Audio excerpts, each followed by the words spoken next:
তো ওই পর্যায়ে ইনশাআল্লাহ আমাদের আলোচনা করবেন আমাদের কি বঙ্গবন্ধু পুনর্মীমাংসা আমাদের জুবাইর খান ইফতি সাহেব। আলহামদুলিল্লাহ। আসলে মাহমুদ ভাই বললেন না বিষয়টা, একে তো হচ্ছে ইমামতি, 2 নাম্বার হচ্ছে মাদ্রাসায় পড়ানো।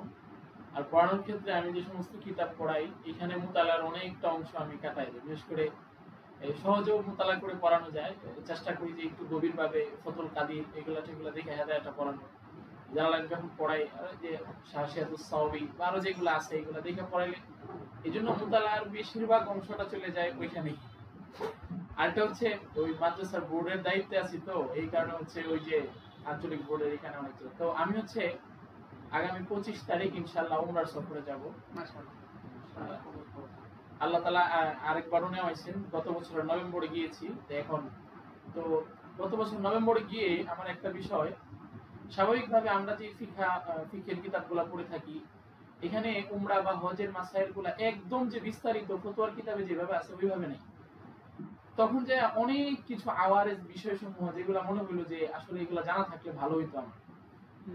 এবং দেখা যাচ্ছে অনেক বিষয় সামনে আসতেছে যে মোবাইলে তো সবকিছু বেরও করা যায় না সার্চ করে। তখন এই প্রয়োজনীয়তাটা যে মাসলা মাসাইল এগুলা জানার দরকার ছিল। এই জন্য আমি গত প্রায় 1-1.5 মাস ধরে এই উমরা কেন্দ্রিক পড়াশোনা করছি আর কি, যে উমরা সহায়িকা যেগুলো আছে বাংলাদেশে পাওয়া যায়, যে উমরা কিভাবে করেছে, যেহেতু যে যেটা পড়ছে সেটাই আলোচনা করা মুখ্য উদ্দেশ্য। আমি যেটা পড়ছি সেটাই আলোচনা করতেছি। তো উমরা কিভাবে করবে, উমরার যে কিছু মাসাইল আছে, উমরার যে সমস্ত মাসাইল আমরা জানি, ইহরাম যে একটা বিষয় আছে, উমরার 4টা কাজ, ইহরাম, তাওয়াফ, সাই, হলক। এই 4টা হলকের মধ্যে হচ্ছে এই চুল ছোট ছোট করে 4 ভাগেও কাটা যায় একটু একটু করে, অথবা বেশি উত্তম হচ্ছে হলক করা। তো ইহরাম পরার ক্ষেত্রে একদম মানে যেটার মধ্যে একদম কোনো সেলাই নাই এটা পরাই উত্তম। তবে এইখানে অনেকে মনে করে এটা ছাড়া অন্য কিছুই পরা যাবে না। ইহরাম মানে হচ্ছে কোনো সেলাই থাকতে পারবে না, বিষয়টা অনেক ফুকাহায়ে কেরাম বাদে সনের মধ্যে আছে, অনেক ফুকাহায়ে কেরাম এটাকে অনুমতি দিচ্ছেন যে একদম বৃদ্ধ মানুষ যদি হয় বা শরীরের একদম বেশি অবয়ব থাকে, তার জন্য এটা কষ্টকর হয়ে যাবে, সতর খুলে যাবে, তখন সে ওই পাজামা একটা করে ব্যবহার করে এটা পড়তে পারবে, সেলাই করে পড়তে পারবে। আমি একটা কিতাব পড়তেছিলাম, আসলে পড়াটা হচ্ছে আমার একটু একটু করে আর কি, যখন যেটা সুযোগ হয় এরকম করে পড়া আর কি। ওই যে রেজাউল করিম আবরার ছিল নামটা, আতাউল করিম মাকসুদ সম্ভবত ওনার নাম। আমার জানা মনে যে আপন ভাই, উনি একটা কিতাব লিখছেন হারামাইনের সুবাস। এই কিতাবে মানে অনেক ইতিহাস আলোচনা করার পরে আতাউল করিম মাকসুদ, আতাউল করিম মাকসুদ অনলাইনে ওই যে রেজাউল করিম আবরার ছোট ভাই আর কি। আচ্ছা ঠিক আছে, তো একটা বড় ভাই, বড় ভাই হইব, বড় ভাই দিতে পারে। আচ্ছা, তো উনি ওই কাবাঘর কে প্রথম নির্মাণ করছে এটা নিয়ে একটা ইখতিলাফ করছেন, যে ইব্রাহিম আলাইহিস সালাম কাবাঘর নির্মাণ করছেন, এটার কথা কোরআন শরীফে আছে, ওয়াইদার ফাইবুলাহ অনেক জায়গায় আছে। উনি অনেকটা আলোচনা উপস্থাপন করছেন এভাবে যে ওই যে আমরা যে বলি না ইব্রাহিম আলাইহিস সালামের আগেও যে অনেকে কি করছে কাবাঘর নির্মাণ করছে, উনি এটাকে রদ করছেন।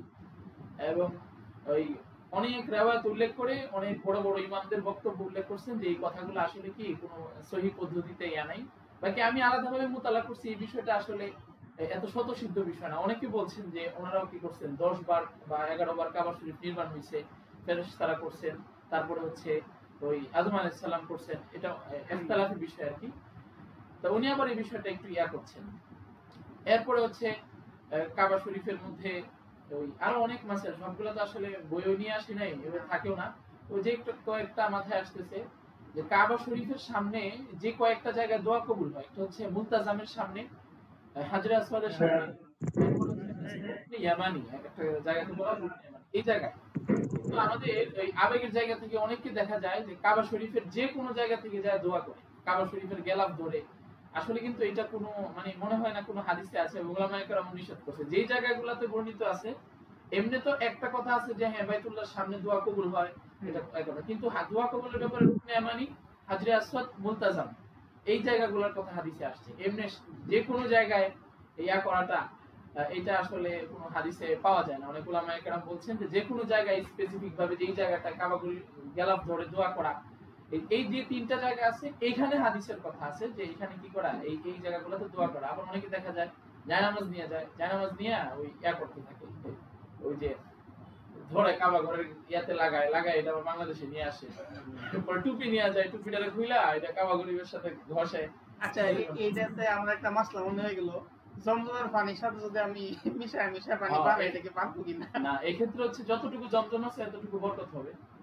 যতটুকু জমজম তো একটু হইলেও আছে এটার মধ্যে, তুমি এক গ্লাস পানি খেলে 2 ফোঁটা হইলেও তো জমজম আছে। জমজম আছে। আচ্ছা, এরপরে হচ্ছে ওই ইয়া শেষ করার পরে, উমরা শেষ করার পরে হলক করা, এটা হচ্ছে একটা ওয়াজিব। হলক করতে হয়, হলক করতে জন্য রাসূল সাল্লাল্লাহু আলাইহি ওয়াসাল্লাম 3 বার দোয়া করছেন, বাকি ওই একটু একটু করে চারদিক থেকে কেটে ফেললে এটাও হয়। তো এই ক্ষেত্রে আমার একটা মাসালা জানা ছিল না, জানলাম সেটা হচ্ছে, আমরা জানতাম যে ইহরামকারী যিনি, তিনি হচ্ছে একটা পশমও ছিঁড়তে পারবে না, পরে কি করতে পারবে না, ওই গাছের পাতা ছিঁড়তে পারবে না, এরকম সবকিছু আছে। কিন্তু এখানে দেখলাম যে একজন ইহরামকারী যখন হালাল হবে তখন আরেকজন একটা ছিঁড়ে দিতে পারবে, মানে যখন হালালের ইচ্ছা করবে দুজনের বিষয়, আমি তোমারটা দিতে পারবো, তুমি আমারটা দিতে পারবে। আগে না, আমার টাকাটার আগেই আমি দিতে পারবো, আমি ইচ্ছা করছি, ইচ্ছা করে মানে আমারটা তুমি করতে পারো, তোমারটা আমি করতে পারবো। আগে ওটা জানা ছিল না, কারণ ওই জায়গায় চুল কাটলে একটা মোটা অঙ্কের টাকা, প্রায় 400 টাকার মতো বাংলাদেশের খরচ হয়। তো এটা যদি কেউ দৈনিক যদি কেউ একটা উমরা করে, আরেকটা এশকাল আমি এখানে রাখতে চাই, আলমগীর ভাই আছে, যে আমরা যারা এখান থেকে যাব ওই বাংলাদেশ থেকে, তাদের জন্য কি তওয়াফ করা উত্তম নাকি একাধিক উমরা করা উত্তম? মানে একাধিক উমরা করলে ভালো? ওই কয়েকদিন আগে এমনি সাধারণত মাসালা হচ্ছে ওই ইয়াতে হচ্ছে তাওয়াফ করে উত্তম লেখে, রাসূল সাল্লাল্লাহু আলাইহি ওয়াসাল্লাম এক সফরে একাধিক উমরা করেন নাই কখনো, এটাই প্রমাণিত নাই। তাহলে এই তাওয়াফ করা উত্তম লেখে। কিন্তু কয়েকদিন আগে আমাদের এই যে আলী হাসান ওসামা সাহেব, উনি একটা খুব ইয়া লিখলেন যে যারা অন্য জায়গা থেকে যাবে তাদের জন্য হচ্ছে একাধিক উমরা করা, বেশি বেশি উমরা করাই উত্তম। আচ্ছা, এইগুলাই হচ্ছে মোটা দাগে যে কয়েকটা মাসালা মনে আছে, এগুলো বললাম আর কি। আর সবার কাছে দোয়া চাই আল্লাহ তাআলা যাতে আসান করে, ইনশাআল্লাহ সামনে আবার কথা হবে। জি, আসসালামু আলাইকুম। আচ্ছা, মাশাআল্লাহ, আমাদের প্রথমবারের মতো পার্থক্য মজলিসে আমরা মোটামুটি আলোচনা করলাম। তো এটা আসলে আমাদের নিয়মিত ওজিফা হিসাবে করতে হবে, কাজটা করতে হবে। কারণ হচ্ছে হলো আমরা চাপের মাধ্যমেও যদি নতুন কিছু পড়াশোনা হয়, এবং দ্বিতীয় বিষয় হচ্ছে হলো অনেক কিছু মোজাকারা না করলে মাথায় থাকে না। যেমন আজকে কিনা আমি যে বিষয়টা মোজাকারা করলাম, এটা যেমন কিনা আমার মাথায় থাকবে, আর যেটা কিনা আমি শুধুমাত্র পড়া বই রেখে দিচ্ছি